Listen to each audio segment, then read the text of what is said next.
എന്റെ മാത്രം ഒരു പാട്ടുണ്ട്. ഇനി രണ്ടുപേര് പാടാൻ പോവാ. പാടും. അല്ല, ആ പാട്ട് പാടാൻ എനിക്കൊരു പേടിയില്ല. കാരണം അത് വേറെ ആരും പാടിയിട്ടില്ല. വിജയേശാസ് പാടിയിട്ടില്ല, ഞാൻ മാത്രമേ പാടിയിട്ടുള്ള പാട്ടാണ്. അതുകൊണ്ട് എനിക്ക് ധൈര്യം പാടാം.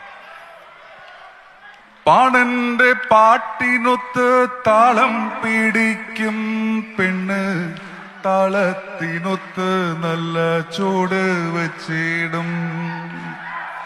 പാടത്തിൻ്റെ ഓരത്തവൾ എന്നും ഇരിക്കും തെച്ചി, പൂവ് പറിക്കാനായി മെല്ലെ നടക്കും.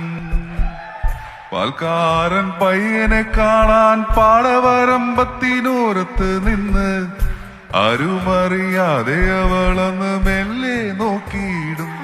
പിന്നെ പുഞ്ചിരി തൂകിയിടും. പണ്ട് പാടവരമ്പത്തിലൂടെ ഒരു ഓലക്കുടയുമെടുത്ത്